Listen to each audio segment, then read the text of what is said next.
Assalamualaikum warahmatullahi wabarakatuh. Salam guru penggerak. Perkenalkan, saya Siti Masito, calon guru penggerak angkatan 9, unit kerja SDN Gunung Putri 06, Kecamatan Gunung Putri, Kabupaten Bogor, Provinsi Jawa Barat. Melalui video ini saya akan memaparkan kesimpulan dan refleksi pemikiran Ki Hajar Dewantara melalui tugas koneksi antar materi pada modul 1.1. Pendidikan dan pengajaran menurut Ki Hajar Dewantara itu adalah hal yang berbeda.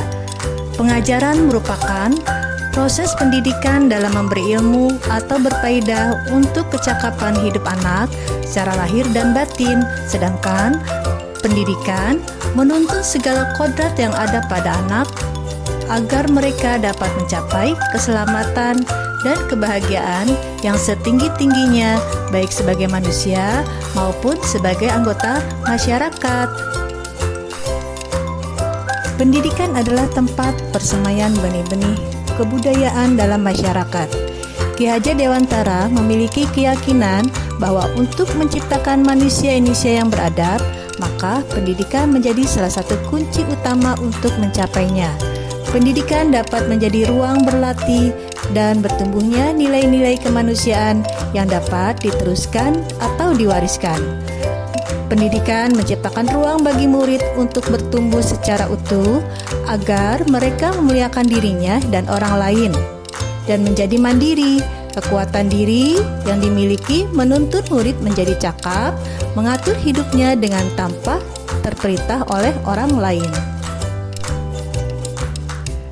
Dasar pendidikan pemikiran Ki Hajar Dewantara yaitu sistem among atau menuntun, budi pekerti, sesuai dengan kodrat alam dan kodrat zaman, memerdekakan manusia lahir dan batin, pendidikan bukanlah tabula rasa, pendidikan beri hak pada anak atau yang disebut dengan berhamba pada sang anak. Pendidik diibaratkan sebagai petani atau tukang kebun kehidupan. Trikon Ki Hajar Dewantara yaitu kontinuitas, konvergensi, dan konsentris. Setelah melakukan kesimpulan, saya akan merefleksikan dari pembelajaran modul 1.1 mengenai pemikiran pendidikan menurut Ki Hajar Dewantara. Yang pertama yaitu apa saja yang saya percaya tentang murid dan pembelajaran di kelas sebelum saya mempelajari modul 1.1. Saya meyakini pembelajaran akan berhasil jika peserta didik memperhatikan saya dalam menjelaskan materi. Dan saya juga meyakini dalam pembelajaran jika peserta didik mendapatkan nilai 100, maka pembelajaran akan berhasil. Kurang memahami karakteristik peserta didik, memperlakukan peserta didik dengan cara yang sama. Saya menggunakan media yang hanya sesuai dengan materi pembelajaran. Pembelajaran lebih dominan dilakukan di dalam kelas dan lebih banyak ceramah. Saya terlalu memaksakan peserta didik untuk selesai mengerjakan soal tepat waktu dan memberikan ancaman jika tidak selesai akan mendapatkan nilai yang hasilnya jelek.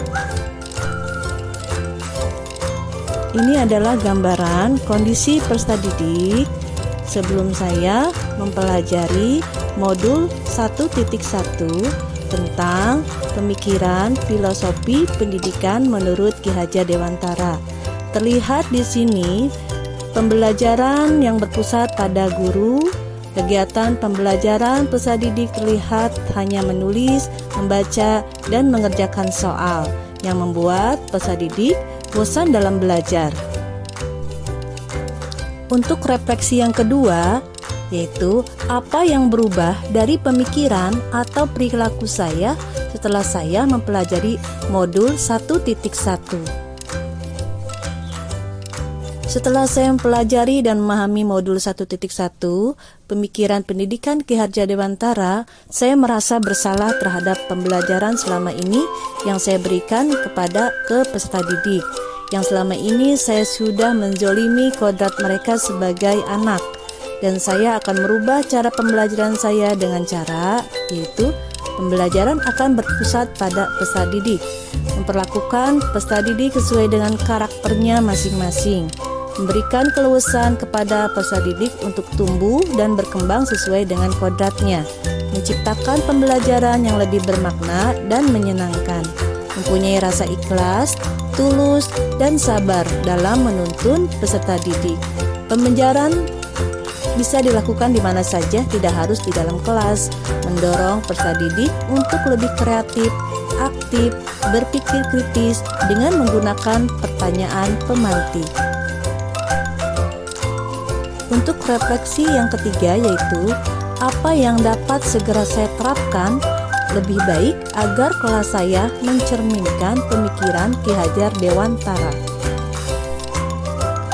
Saya akan mengenali dan memahami karakteristik dan kebutuhan peserta didik, serta menjalin hubungan yang harmonis dalam proses pembelajaran. Merancang pembelajaran yang lebih variatif, bermakna, dan menyenangkan, sesuai dengan kodrat alam dan kodrat zaman. Pembelajaran dilakukan secara menuntun, bukan menuntut. Pembelajaran menyesuaikan bakat dan minat sesuai dengan kodratnya. Tidak akan lagi ada unsur paksaan, peserta didik harus selesai atau harus mendapatkan nilai di atas KKM. Lebih memotivasi dan mendorong peserta didik untuk berkembang dan bangga akan kelebihan yang mereka miliki. Menerapkan budaya 5S yaitu senyum, salam, sapa, sopan, dan santun. Penerapan budi pekerti yang sesuai dengan profil pelajar Pancasila. Ini adalah gambaran kelas saya setelah saya mempelajari modul 1.1.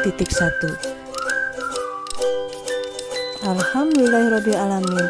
Terima kasih. Salam guru penggerak, tergerak, bergerak, dan menggerakkan. Wassalamualaikum warahmatullahi wabarakatuh.